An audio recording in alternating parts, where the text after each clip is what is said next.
Our next speaker, Mark Pasquesi, brings the unique qualifications of an experienced attorney and the knowledge of the Chicagoland real estate market that only a lifelong resident could have to his position as managing broker of Berkshire Hathaway Home Services Lake Forest.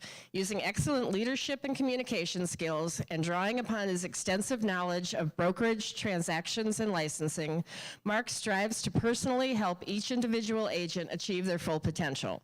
After leaving the practice of law, Mark began a successful career in residential real estate in 2000.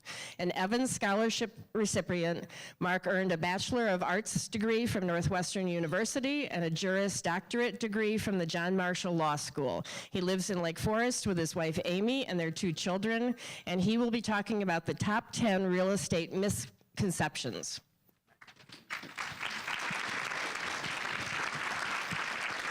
Thank you, Deb. I'm not sure who wrote that bio, by the way. It was me. And thank you, Bill, on those statistics. I completely agree. Data is critical in our marketplace. But I thought I'd take this opportunity today to identify some misconceptions that I see in our marketplace in an effort to educate buyers and sellers. Can you guys hear me okay? Is this good? All right. Please note that these are just my opinions.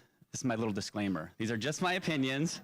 And many of these are generalizations that do not necessarily apply in all cases. So without further ado, here are my top 10 real estate misconceptions. Number 10, real life real estate is exactly like it is on HGTV. So on HGTV's House Hunters, a buyer rules out a home because the carpet is filthy or because the paint color on that one wall is just so ugly. While I certainly agree the carpet should be clean and walls should be painted nicely, most buyers in our marketplace don't look at these minor cosmetic issues as deal breakers, thankfully. Or on Flip This House, an investor buys a fixer-upper, he installs new windows, new roof, new kitchen, new bath, new floors, new landscaping. Somehow it only costs him $3,000 to do all of this. They put an open house sign in front of the yard, 70 people come through the open house, they get 5 offers within an hour, and they sell it for 25% over asking price. So not exactly real life, but certainly fun to watch.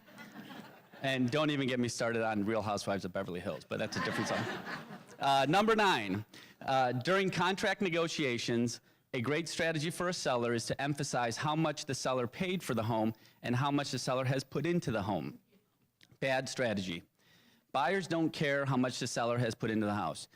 I see the same mistake in determining a list price. Often the seller will say, I paid this much, I put this much into it, we have to list it for this amount.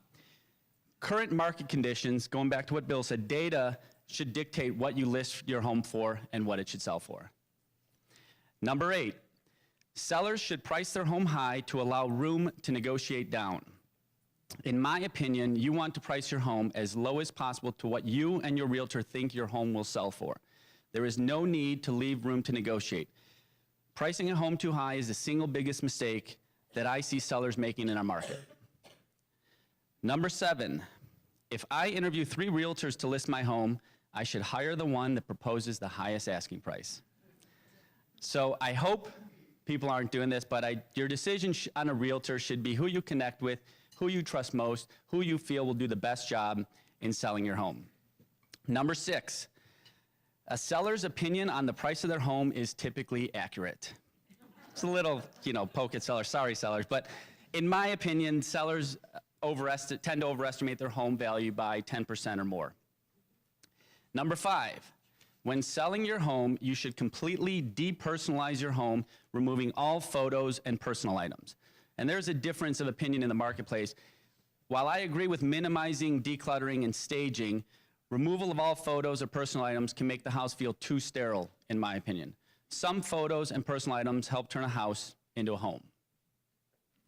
Number 4, if my house sells quickly, then my realtor hasn't earned their commission. I've actually heard this, so that's the only thing I'll say is please don't punish your realtor for doing an amazing job.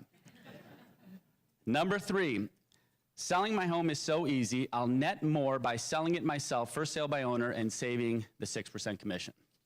Wrong. 2014 profile of home buyers and sellers, realtor-assisted home sales typically sell for 13% more than a first sale by owner. Number 2, Print advertising helps to sell your home. And I actually wrote in my notes, LOL, just because I was like laughing out loud.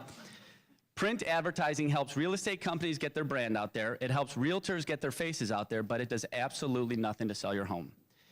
That same 2014 profile of home buyers and sellers were asked, the buyers were asked where they first learned about the home they purchased. 43% said the internet, 33% said from a real estate agent, 9% from a yard sign or open house, 6% from a friend, neighbor, or relative, 5% from home builders, 3% directly from the seller, I'm getting there, and finally, a mere 1% from a print or newspaper ad. It's kind of crazy when you think that just by sticking a yard sign in front of your house and holding an open house, you're 9 times more likely to find that buyer than a full-page ad in a newspaper. Just something to note. And my number one real estate misconception that I see in our marketplace, Zillow's Zestimates are accurate. So not much to say here. In my opinion, they're wildly inconsistent and unpredictable. In Chicago, Zestimates are within 10% of the sale price, barely over half the time. 25% of Zestimates are more than 20% off of the sale price. So please, please, please don't rely on Zestimates. And those are my top 10 real estate misconceptions. One final thought in closing. As I look around the room, I see a number of our local realtors, and I can honestly say I've worked in various communities around the Chicagoland area. The realtors in our marketplace in Lake Forest and Lake Bluff are the highest quality that I've ever experienced. Their professionalism, their work ethic, their knowledge of the market, and their level of integrity are second to none. So if you're currently working with one of our local realtors, or whenever it is you do work with a local realtor, any of the agents in this room, please rely on them. Utilize them for their knowledge of the market and trust their opinion. They're the best in the business. Thank you.